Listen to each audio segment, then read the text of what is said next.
Welcome to Cosmic Catholic. Journey with me as we unpack the hidden gold in the Catholic Church. Today, what's on my mind and heart and in my body even is the phrase, thanks be to God, which essentially is gratitude. When I was in 8th grade, our teacher, Ms. M, who was a 5'6", broad-shouldered, somewhat overweight, kind, and quirky person, was talking about gratitude in class one day and told this story. I was walking on a winter's day up a steep slant, and there was some ice on the side, but I couldn't see it all that well, possibly black ice. And as I took the next step, my feet went up from underneath me. My things came up out of my hands in a sudden flurry, and I found myself sitting on the ice. My backside was hurting. My pride was diminished because there was a crowd of people around. And the thought that occurred to me the most, and I just said it, was thanks be to God. I even found myself laughing after I said it. Thanks be to God. And then some kind colleagues and a few students came and helped me up, and I was on my way. Mrs. M's story is about the power of gratitude. Now, in case one would think that I'm speaking from an entirely non-Catholic viewpoint, I recall that it's in the Mass 3 times where the phrase, thanks be to God, and let alone probably more about gratitude, come into play. After the reading in the Liturgy of the Word of the Old Testament, the lector responds, the word of the Lord. And the assembly, that's you and I, say, thanks be to God. And then again,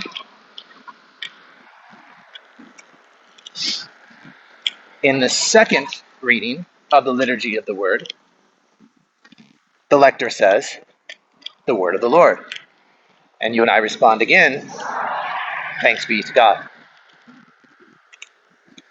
Throw in some Psalms, which are a combination of being thankful and among other types of prayer. Because gratitude really is a prayer, if you think about it. What is prayer after all? A movement of the mind and the heart. Inner dialogue. And a connection with a power greater than ourselves. The Father, the Creator, Christ, and the Spirit. Sanctifier. I'll give you an example. How prayer is a conversation with God.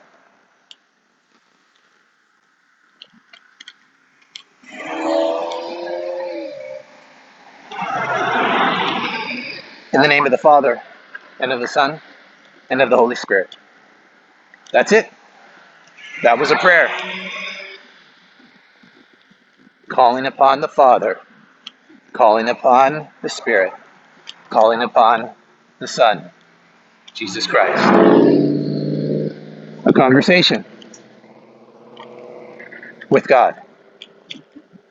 And it may follow with a longer, abbreviated prayer, or it may just simply be silence. and reflection on that. Or just simply, that's it. So back to this idea of gratitude. It is found in the Old Testament and in the New Testament responses in the Mass. And as I recall, it's also found in the dismissal, which is the end, the closing of the Mass, where the deacon, or if there is no deacon, the pastor, says, "Let us go forth to love and serve the Lord." And the assembly, that's you and I, we say, "Thanks be to God." So there it is.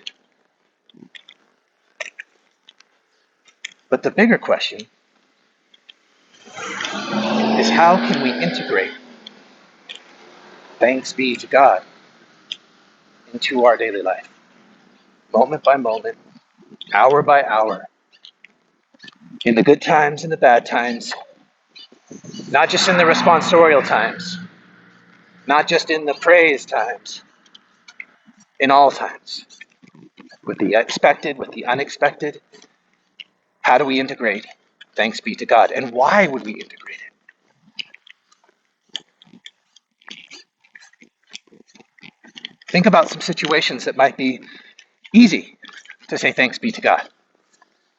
One gets a raise, more money, able to pay the bills and have some extra for some wanted things. Thanks be to God.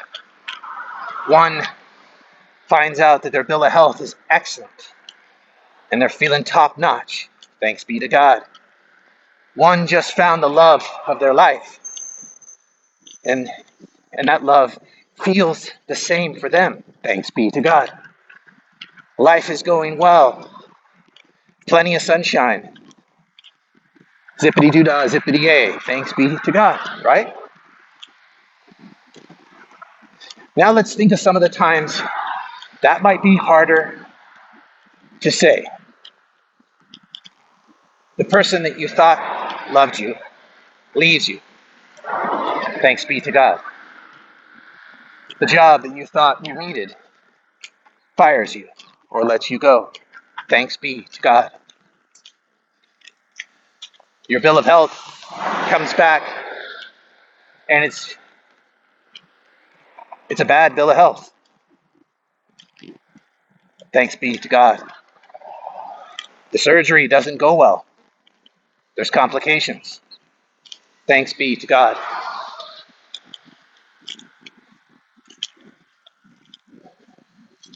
Driving along and you see someone on the street, a beggar, dirty, not attractive. Immediate thought is gross, tattered clothing, and they're just asking for money. Thanks be to God. Much harder, I would think. I do think. Isn't it? It's much harder to believe that the gospel of prosperity, the good news of Christ, is good news in the good times and good news in the bad times. It's not relevant to the times or situations or conditions. It's beyond them. And so we too, in our attitude, can grow to become beyond them. I think that's the invitation of what we do in the Mass. It's not just lip service. We're not just serving with our lips so that we check that off our list on Sundays. I don't think that does anything. I don't believe in a God who keeps a check and balance list. I don't think that's the nature of the Creator. That doesn't sound at all like a loving Creator. That doesn't sound at all like the words and the work of Jesus. Instead, I think it's about us, that we're constantly called to be formed and reformed in the Imago Dei, the image of God. So let's talk about God's response to life. In Genesis chapter 1, verse 1, it says, "In the beginning God created the heavens and the earth. Then we get to, I believe it's verse 36. And then God said, let us create man in the image and likeness. He created them, male and female, and blessed them and said, be fruitful and multiply, fill the earth and subdue it. And God looked at all that God had created, and it was good. And on the seventh day, God rested. Doesn't that sound like satisfaction to you? God saw all that God had made, and it was good. That's gratitude. To see things good.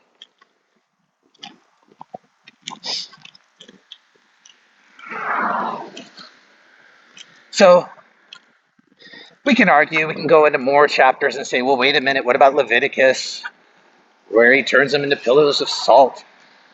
In Exodus, Leviticus, with all the priestly codes, it can only be good if you follow these priestly codes. But then I can argue back, right? In Matthew chapter 5, we have the Sermon on the Mount. Jesus' words recorded as, you have heard it was said, but I say to you. It's not about vengeance. It's not about retaliation, but about forgiveness. Forgive 70 times 7. That nature is the nature of God that I follow. That's the nature of our God. That's what we profess when we say these words. So, take a breath for a moment. Recognize that God saw all that was made, and it was good. It's in the image and likeness of God. You and I. Therefore, we must be good. Just allow any thought, feeling, judgment, idea that would say otherwise. It's only good if you go to Mass on Sunday. It's only good if you don't eat meat on Friday. It's only good if you never curse. No, it's all good. It's all good. It's all good.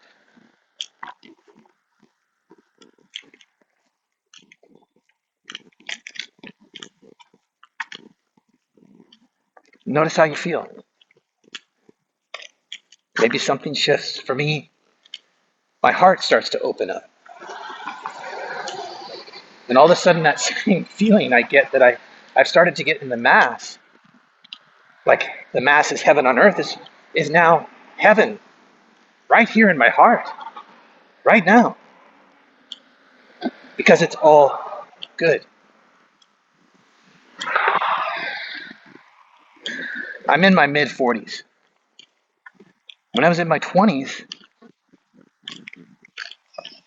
good was based on what one could accumulate, what one could have, conquer, conquest, a knighthood. Good was based on what others said was good. And when I got to my 30s, good was what I thought was good. You know, achieving a house, a good job, a good relationship. And then when those things didn't come exactly as I intended, finally into my 40s, life is just good. My parents are getting older. Some family members have passed on. Life is everlasting, but the thought of losing loved ones is hard to call good. And yet I'm beginning to see that it's all good. And when I forget, I just simply need to be reminded. Maybe I can remind myself by these words. Thanks be to God. Mind scientists say that if we repeat something continuously, we actually start to create a pattern in our mind a wave, like a pattern, like a pathway, cells communicating with each other. What if we created a cell pathway of thanks be to God so that we don't have to say it anymore? We just wake up, we see the sun, we wake up, we see the rain, we wake up, thanks be to God.